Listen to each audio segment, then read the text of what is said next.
O fim começa.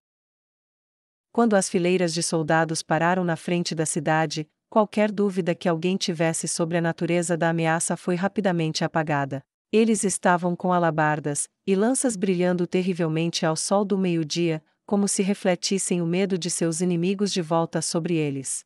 E Amok subiu as escadas da torre, e foi até o topo da muralha, subiu em 2 pedras que faziam parte das ameias, e de costas para o inimigo, ergueu a espada para atrair os olhos de seu povo. Povo de Kedin, há pouco tempo de sobra antes que a batalha comece, mas para os bravos, poucas palavras são tão boas quanto muitas, e para o covarde, palavras infinitas não criarão coragem onde não há nenhuma, então eu irei ser breve. Seu inimigo está na sua frente, vindo matar e queimar tudo o que você construiu. Suas famílias estão atrás de você, e cabe a você, e a nenhum outro, se eles vivem ou morrem. Só há uma coisa que eu peço de você, uma coisa que seus entes queridos precisam de você, uma coisa que você deve fazer se deseja que as crianças desta cidade vejam outro amanhecer.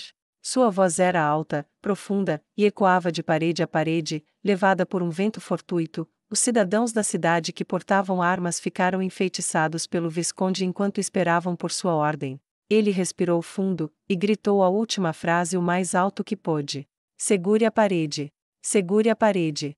Segure a parede. Mesmo se você morrer, morra como uma barreira. Segure esta parede. E Amok gritou, soltou um grito de guerra, e apunhalou o céu com sua espada, onde as pontas do inimigo além desejavam que as lâminas brilhantes que seguravam refletissem o medo, o fio brilhante do Visconde refletia o melhor deles, o melhor de todos que estavam preparados para morrer por algo mais do que a mesquinha sobrevivência pessoal. Os aplausos destruidores da terra ameaçaram demolir o muro que eles estavam ansiosos para defender, e da mesma forma, eles apunhalaram o céu com suas próprias armas, segurando seus medos, instintos, e todos os vícios queimados no terrível cadinho de necessidade, onde a vida só importa se ainda puder ser gasta em uma causa nobre. Uma parte terrível da mente de Amok pensou que este seria o melhor momento de sua vida, mesmo que ele estivesse a apenas algumas horas de sua morte. Ele estava, de certa forma, correto, pois uma flecha lançada na frente das fileiras inimigas voou nas costas oportunamente apresentadas do Visconde, e em uma chance em 1 milhão, abriu uma brecha em sua armadura, penetrando-o sob o braço, e afundando em seu peito. E Amok cambaleou para fora do lugar onde ele estava, seu insulto a este inimigo desconhecido sendo respondido com sua vida, mas mesmo naquele momento ele mostrou sua virtude, e com seu pulmão não penetrado ele conseguiu gritar. Isso é uma flecha a menos contra o resto de vocês. Agora segure essa parede. Então ele caiu para a frente o resto do caminho para os braços chocados de 2 de seus homens, que o carregaram com urgência para longe do perigo enquanto seus olhos se fechavam. Talvez os atacantes tivessem a intenção de inspirar medo, mas o que conseguiram inspirar foi raiva. Embora os atacantes convocassem anjos, e os enviassem para a parede para cobrir os atacantes terrestres, mesmo com números superiores, nem todos eram capazes de fazer o que desejavam, e as áreas sem oposição da parede estavam livres para enviar flechas para o número que avançava. Gagaran ficou no topo da parede, e esperou pacientemente, ocasionalmente destruindo um anjo quando ele se aproximou dela, e sob a proteção dos anjos, as tropas terrestres avançaram carregando escadas para as paredes.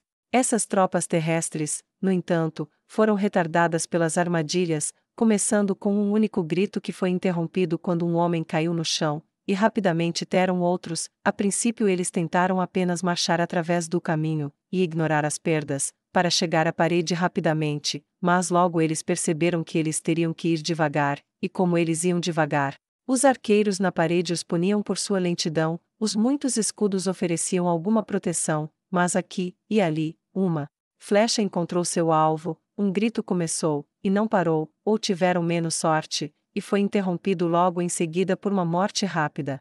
Tina, junte-se à tia, e ajude a defender a parede à direita de Gagaran, concentre-se nos anjos, esses basicamente dobram seus números, e são infinitos, desde que haja mais mana de sobra, Evilei, e eu faremos o mesmo.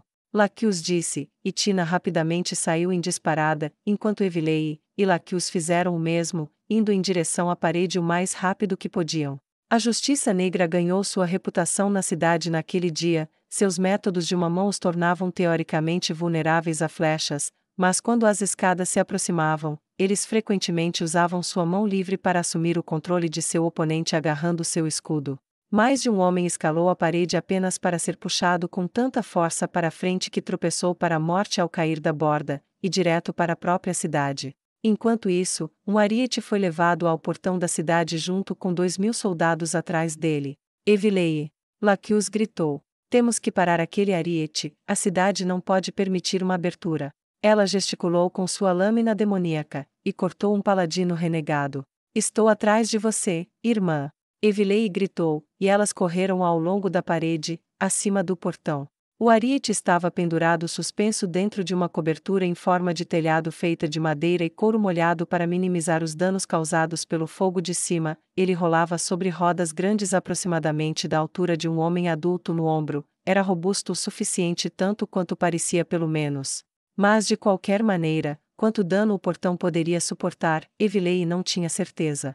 Parede de cristal. Evilei gritou, e uma parede de cristal se apresentou. Essa coisa resistiu ao soco de uma empregada demônio, pelo menos temporariamente. Ela tinha certeza quando apareceu na frente do ariete, que poderia sustentar alguns golpes. Estilhaço de chumbo grosso. Ela gritou, e cacos de cristal bateram com força no alvo reunido. Ela agora era uma grande ameaça, e os soldados responderam convocando anjos para mantê-la distraída. Laqueus compensou usando ondas de escuridão desencadeadas de Quirineiron, e convocou suas espadas flutuantes para atacar aqueles que se escondiam sob a proteção da cobertura do ariete. Os soldados no topo do portão despejaram água fervente, e os gritos das pessoas atingidas por ela chegaram até o topo do muro com grande facilidade.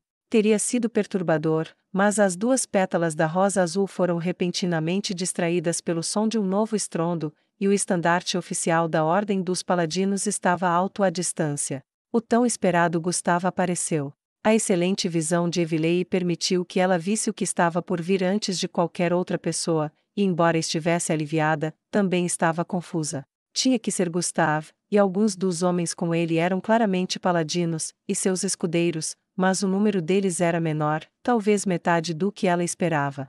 Ela viu ao longo das posições de flanco havia outros que usavam uma armadura diferente, eles usavam vermelho, em vez de branco, e carregavam uma bandeira diferente. Eles não eram muitos, talvez apenas 200, mas se moviam bem, e mantinham suas linhas firmes, o que aumentava o número reduzido para cerca de 700.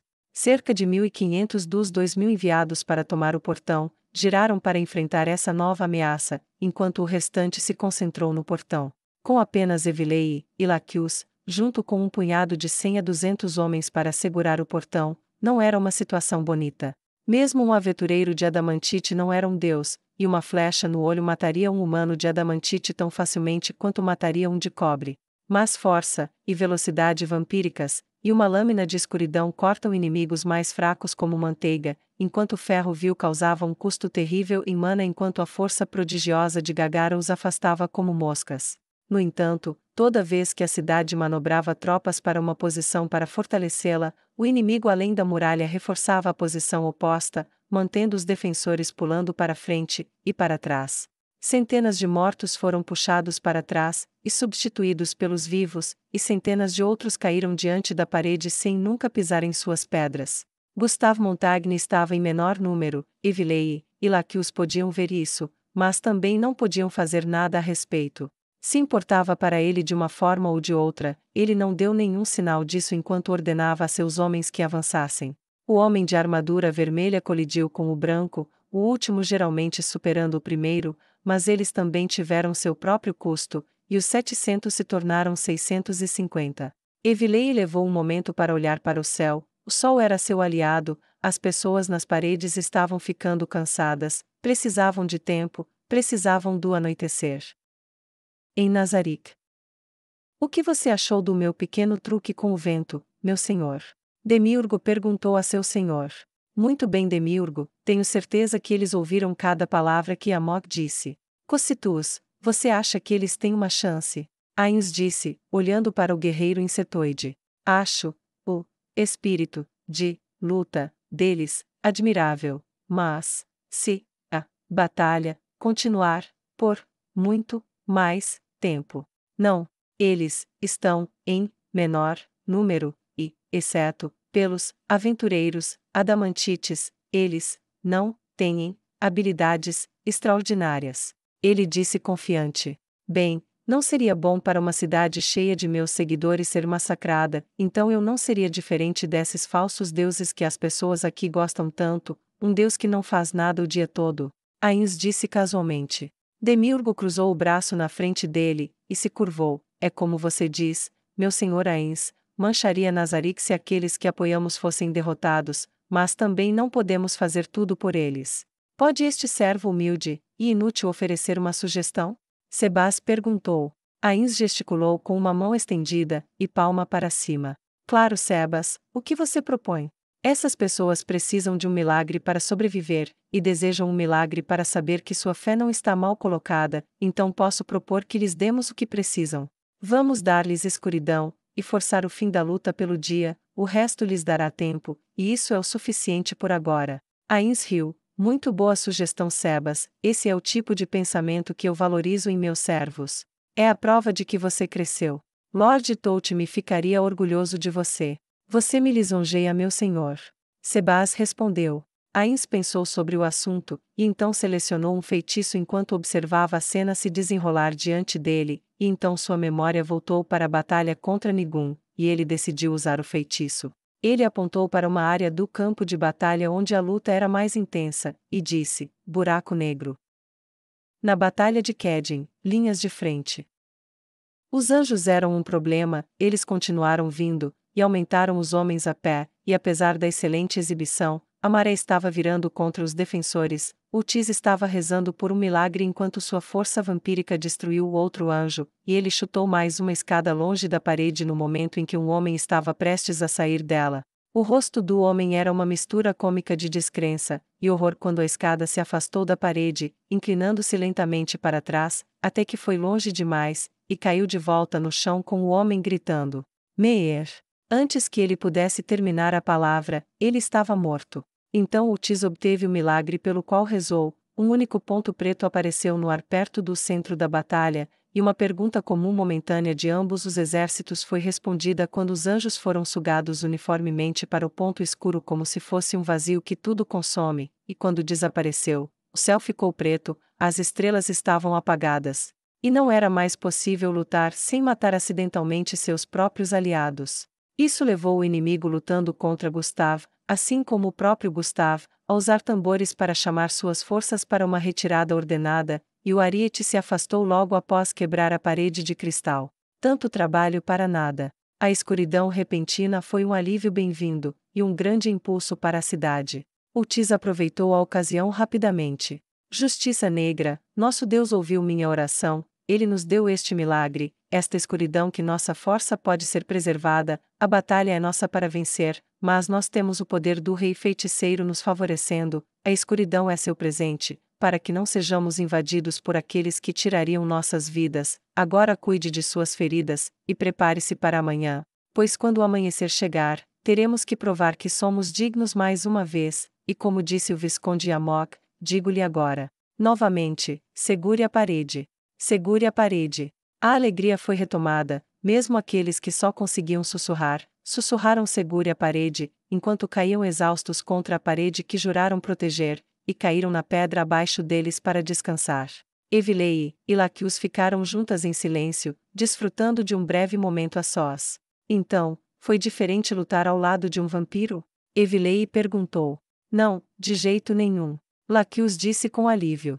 Eu senti apenas você mesma quando estava perto de você, sua habilidade com a magia tão valiosa como sempre. Acho que isso só vai ficar mais fácil para mim à medida que avançamos. Laquius deu a ela um sorriso fino e frágil.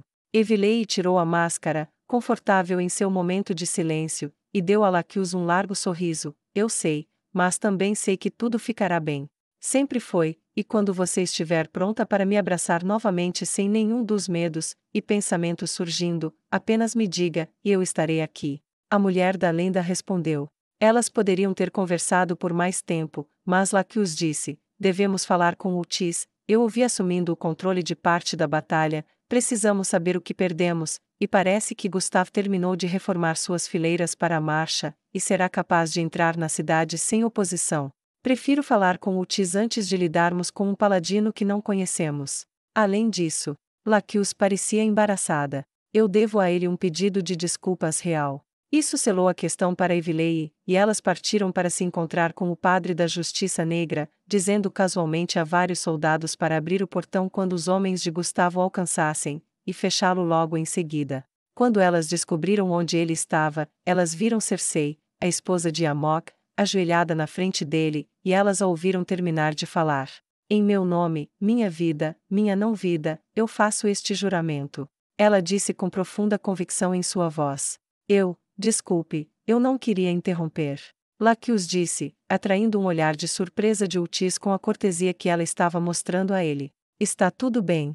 Utis disse educadamente. Acabamos de terminar, a Viscondessa aqui, escolheu fazer o juramento da Justiça Negra, e se juntar a nós. Ele observou para ver como Laqueus e Evileia receberiam essa informação, e ficou agradavelmente surpreso ao descobrir que ambas ficaram perplexas com a informação. Posso ter um momento a sós com você, Utis? Laqueus perguntou. O sacerdote da Justiça Negra olhou para ela com uma expressão duvidosa, mas depois assentiu com relutância. Por favor, espere por mim aqui, Cersei, responderei sua pergunta quando voltar. A mulher assentiu, e permaneceu onde estava ajoelhada. Eles caminharam em silêncio por um tempo até chegarem ao Templo da Justiça Negra, e ele educadamente abriu a porta para ela. Laqueus entrou, deu alguns passos à frente, e então se virou, e encontrou seus olhos.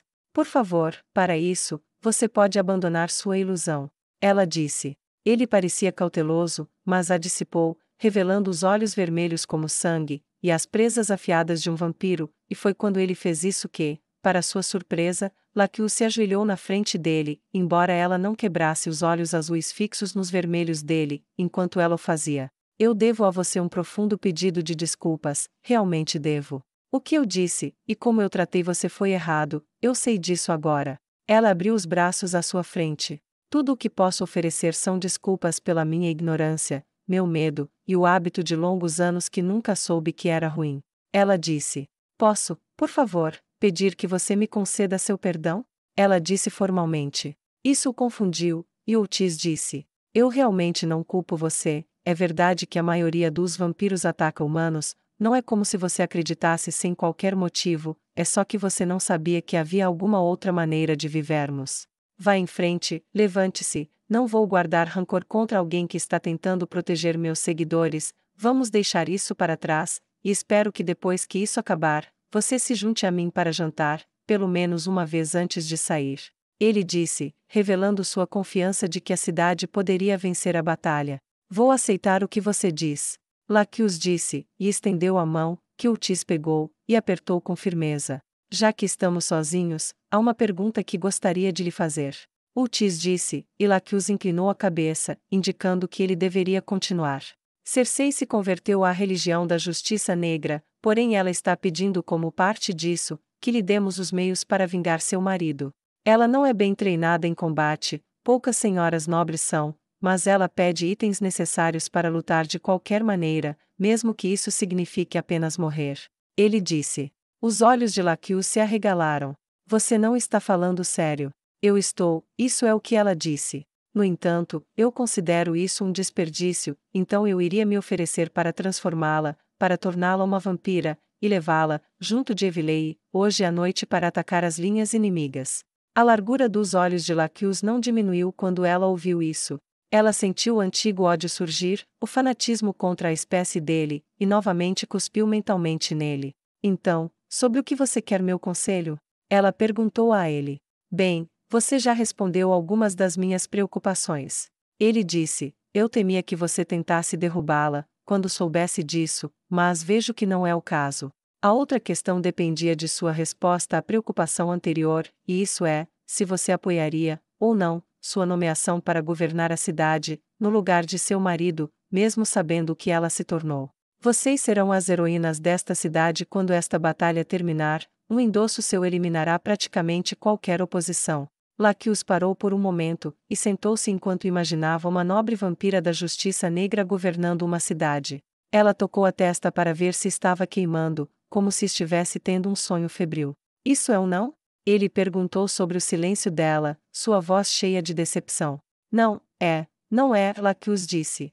Estou tendo que lidar com muita coisa enquanto meu mundo vira de cabeça para baixo, e você me joga para outro loop. Acho que minha primeira pergunta é: o que acontece quando ela virar uma de vocês? Lacus perguntou. Ela terá um frenesi de sangue, e precisará se alimentar pela primeira vez. Ela será uma combatente especialmente formidável durante esse período, pelo menos por um curto período. Quero transformá-la enquanto ela estiver perto das linhas inimigas na escuridão, e entre ela, Evilei, e eu, podemos causar danos substanciais ao número de inimigos, em suas noites de descanso. Ele disse. Ela voltará a si mesma depois que o frenesi passar.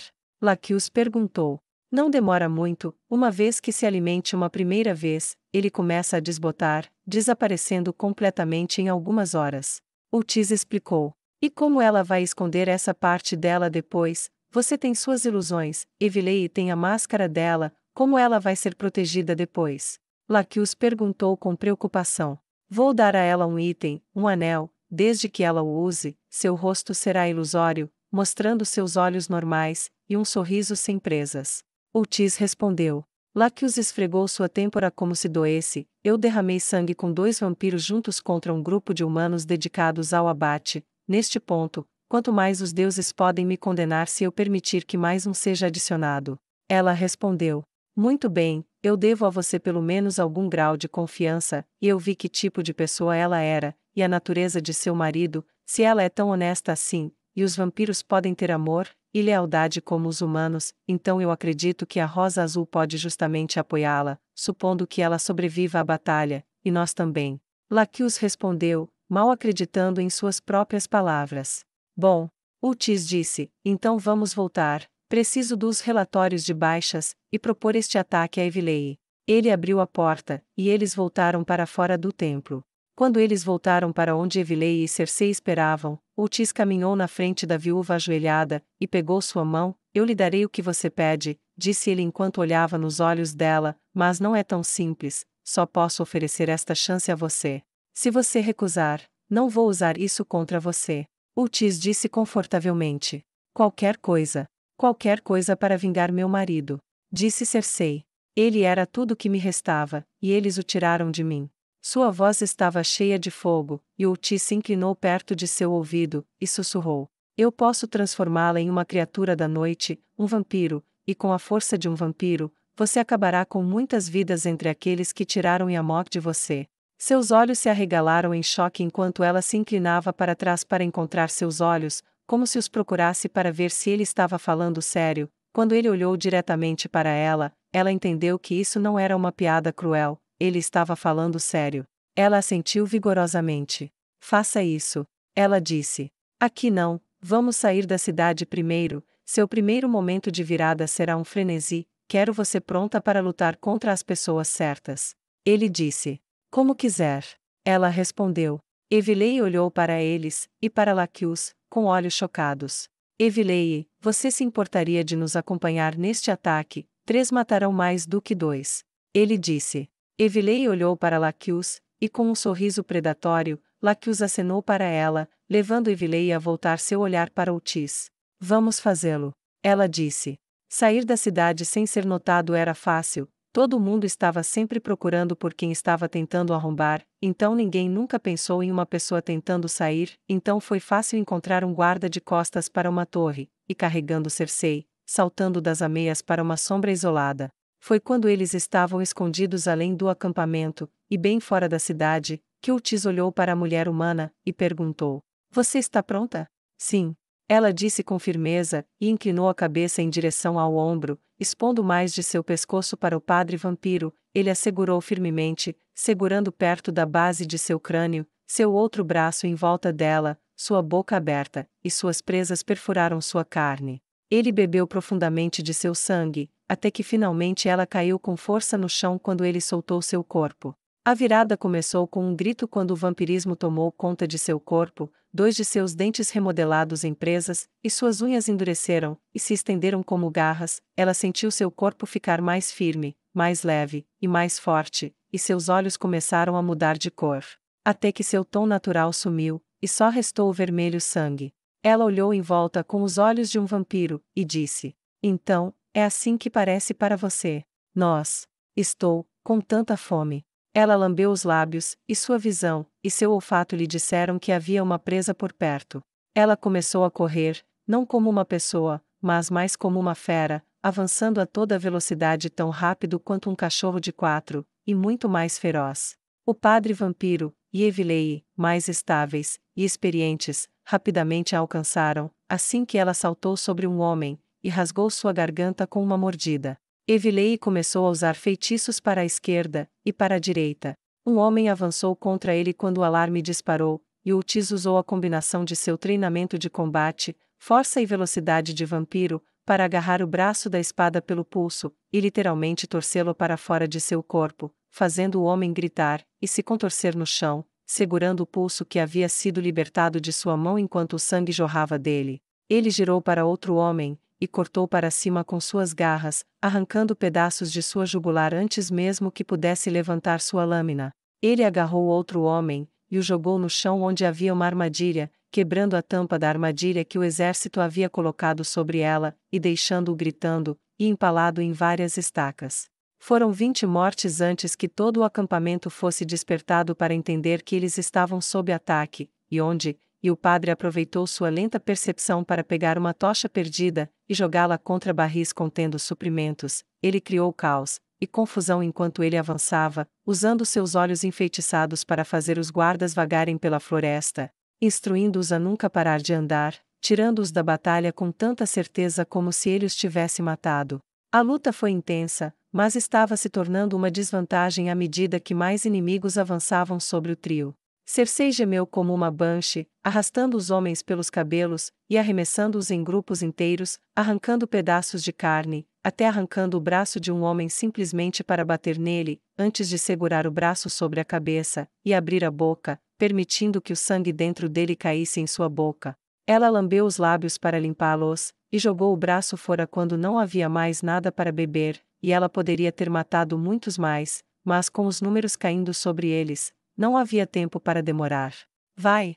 Vai! Urtiz estalou para as duas mulheres, nós perdemos a vantagem. Ele gritou, e enquanto corria, ele agarrou cada um de seus pulsos, e puxou-os enquanto fugia, fazendo-as se moverem com ele. Ele rapidamente soltou, e eles dispararam para um portão lateral distante, sua velocidade de vampiro superando os perseguidores. O acampamento inimigo estava em alvoroço, e quando Urtiz, Evileia e Cersei alcançaram o portão, Urtiz jogou Cersei para o topo da parede, e antes que ele pudesse oferecer para fazer o mesmo por Evileia, ela o agarrou pelo cinto da calça, e o jogou para cima também.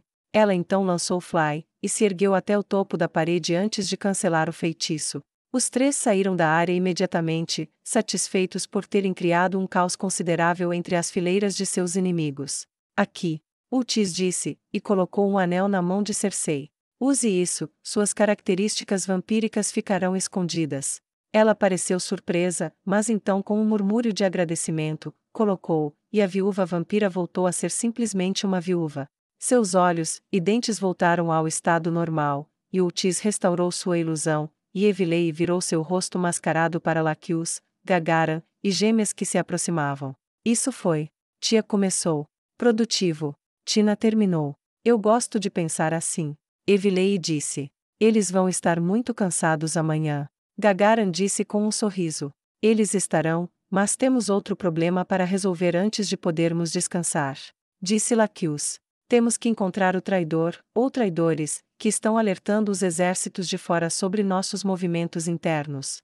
Cada vez que redirecionamos nossas forças para tentar fazê-lo parecer mais forte, antes mesmo de chegarem, os soldados de fora estavam se movendo para algum lugar mais fraco. Eles nos deixaram em farrapos hoje, e eu não posso nem começar a adivinhar quantas vidas isso nos custou. Se eles continuarem fazendo isso, estaremos em apuros. Ela respondeu.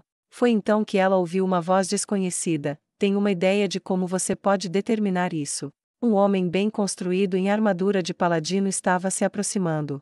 Laquius o viu assim que ele falou, e ela adivinhou quem ele poderia ser. Você deve ser Gustave Montagne. Ela disse, e se aproximou com a mão estendida, que ele apertou alegremente. É um prazer conhecê-lo, mesmo que as circunstâncias não sejam as melhores.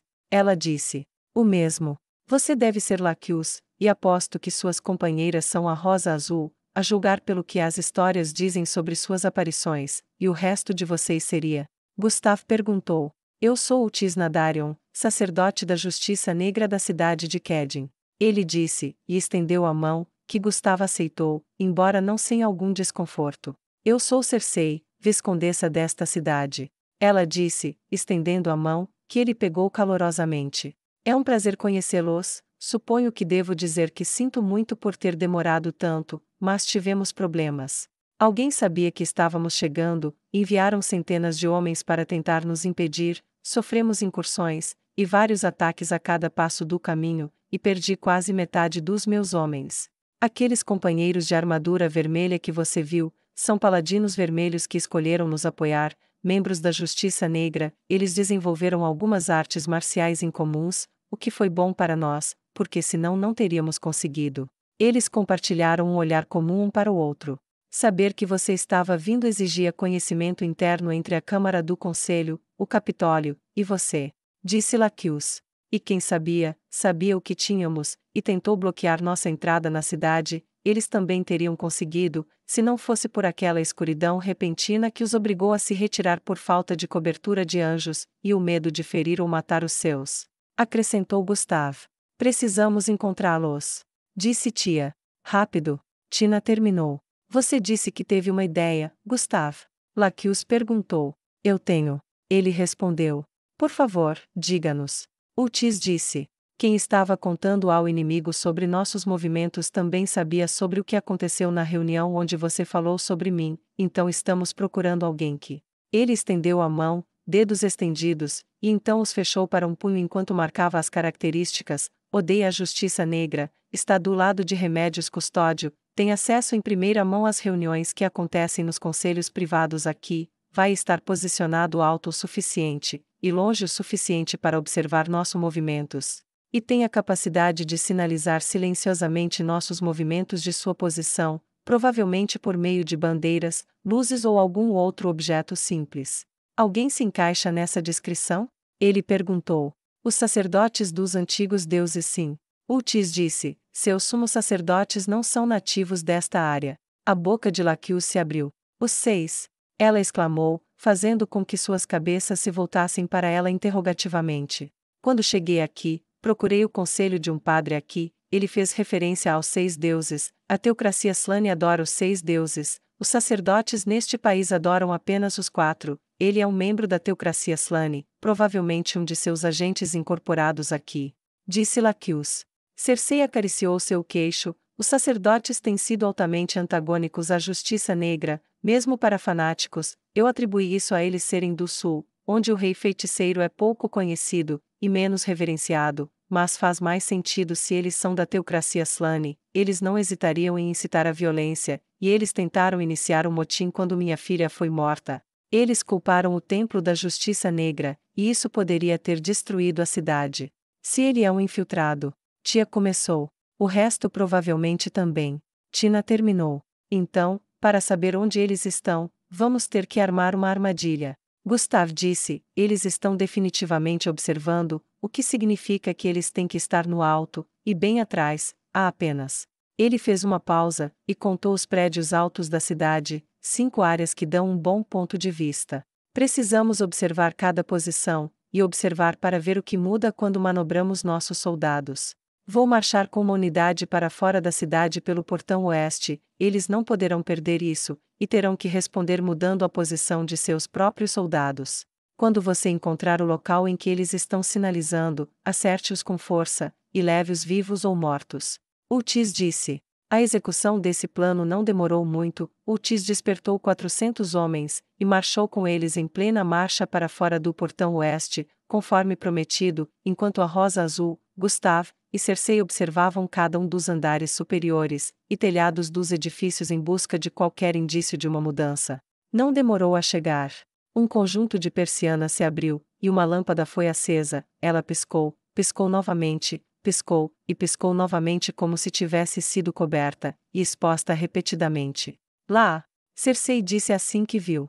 Gagaran, Tia, Tina, Evilei, encontre-os, e capture-os. Em seguida, leve-os para a masmorra do salão principal. Disse Laqueus. Encontro você lá, não se arrependa de ter que abatê-los se for preciso, mas agarre-os. Enquanto estivermos fora, Gustave, por favor, assuma o comando da muralha, só por precaução.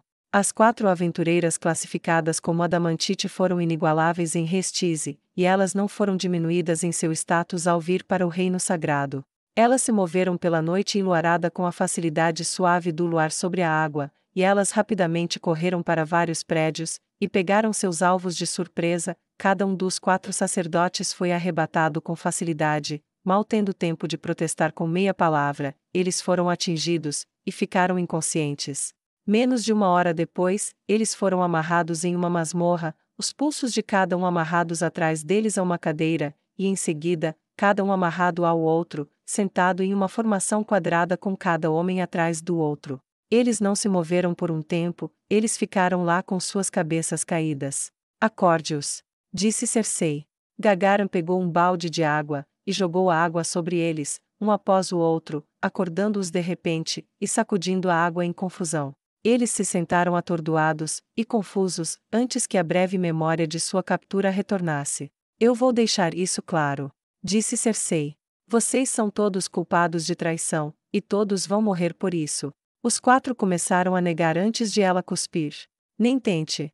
Pegamos seu sinal, todos vocês sabiam sobre a chegada de Gustave, todos vocês têm uma participação em 1/3 desta cidade sendo exterminada, e nosso inimigo lá fora sabiam que eles foram expostos muito mais cedo do que deveriam. Você matou muitas pessoas, e vai morrer por isso. Eu só te acordei para que você soubesse que estava chegando, e para lhe dar a cortesia das últimas palavras. Então, você tem algo a dizer? Cersei perguntou com uma voz tão fria que as neves do inverno pareciam um dia quente de verão. Um dos sacerdotes chamou a atenção de Laqueus. Você é uma sacerdotisa do Deus da Água, você deveria estar nos ajudando. Você não deveria estar protegendo essas pessoas, esses monstros disfarçados de humanos, eles são uma abominação aos deuses. Como sacerdotisa, você deve saber disso. Ajude-nos a salvar o povo desta ameaça. Ele gritou. Laqueus olhou para ele com um ódio ardente, como se ela estivesse olhando para o jeito que ela era tão recentemente, e ela falou devagar, sua voz pingando de ódio venenoso. Eu era uma sacerdotisa da água. Os deuses queriam que eu odiasse o que eu amava, destruir o que eu mais amava, trair quem mais confiava em mim. Dado a escolha entre os deuses e minha irmã, eu a escolho. Ele começou a gritar com ela. Apóstata! Blasfemadora! Traidora! Vocês não são os heróis da humanidade, vocês são profanos, vocês são abominações, abominações, abominações profanas. Ele espumava pela boca como um cachorro raivoso enquanto gritava, e Laqueus respondeu. Eu preferiria ser uma rosa profana, e inteira, com todas as minhas amadas pétalas, do que uma murcha sem elas. Laqueus disse com convicção de ferro enquanto gesticulava para as outras membros da Rosa Azul. Cersei se aproximou, e passou os dedos em sua garganta, cortando seu discurso. Ela deu um passo para o próximo. Você, alguma última palavra? Ela perguntou. Abominações do mal. Os deuses não vão ver isso sem dar uma resposta. Vocês são profanos. Servos dos mortos-vivos, traidores da fé. Cersei cortou suas palavras com a mesma rapidez, com um corte na garganta com suas garras de vampiro. E você? Últimas palavras? Ela perguntou novamente. Nas mãos de meus deuses, entrego meu espírito, e vocês, rosas profanas, irei condená-las diante dos deuses, e esperarei com eles para vê-las lançadas no tormento que merecem. Ele disse calmamente, e ergueu o queixo desafiadoramente, descobrindo a garganta. Pelo menos você é mais corajoso do que louco, mas ainda é um traidor. Ela disse, e cortou sua garganta. O último homem tremia de raiva. As rosas murcham, sejam elas azuis, vermelhas, ou coisas blasfemas e profanas. Diante dos deuses, suas pétalas cairão, e vocês lamentarão umas às outras em futilidade, enquanto os deuses as levam para sua punição, enquanto eles me levam para minha recompensa. Ele disse, e tentou cuspir em Cersei, que evitou o último insulto com facilidade infantil, e rasgou sua garganta como o resto deles. Laqueus ficou ali tremendo, o único som era o sangue pingando dos cadáveres no chão. Eu nunca pensei que veria um dia em que veria padres sendo executados, onde eu seria uma apóstata, uma blasfemadora. Ela disse suavemente. Mas, se você é uma rosa profana, eu prefiro ser uma também, do que qualquer outra coisa. Lacus disse enquanto olhava para Evilei, que agarrou a mão de Lacus impulsivamente. Gagaran, Tietina ecoaram o sentimento. Melhor pétalas profanas juntas do que uma flor azul inteira separada. Gagaran disse com perspicácia. Cersei olhou para elas com estranheza. Bem, está tudo feito então. Nunca imaginei que faria isso um dia. Ela disse. Terei que me livrar deles silenciosamente, contar alguma história sobre eles terem sido mortos durante a luta. É uma história final melhor do que eles merecem, mas, e agora? Ela perguntou. Agora? Lacus perguntou.